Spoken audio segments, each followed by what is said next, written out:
يشتاقون إلى الجنة, those who desire paradise work for it, they strive for it. Brothers and sisters in Islam,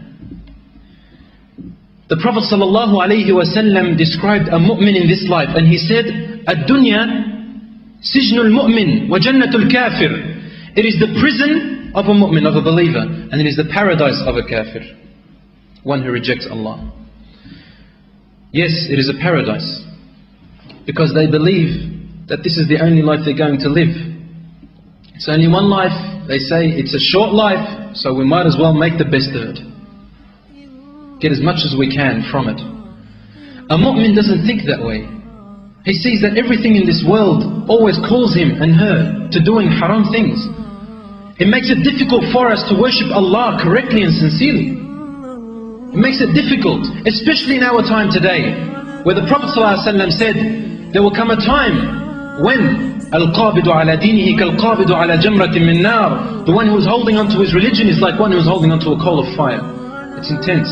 It's difficult, brothers and sisters. But it is not difficult upon the one who anticipates a great reward in the hereafter. La wallah, abadan.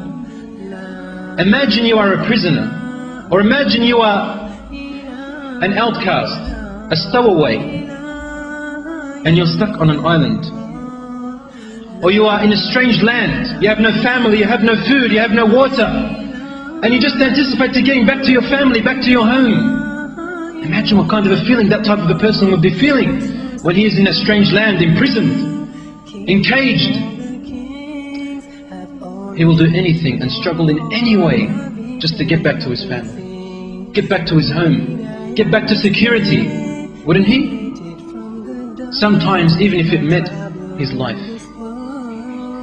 If he is drowning and he is stuck in the water, he will struggle and strive in every way, even if it meant that he has to use the last piece of energy and breath that he has in order to reach land. Ad-dunya sijn al-mu'min. The world is like a prison for a mu'min. A mu'min, one who desires Allah, one who desires paradise. That's a mu'min. Are you one of them, brothers and sisters? If you desire paradise, then you work for it. And some people think that if you worship Allah, you should not work desiring paradise. You should only work because you desire Allah only.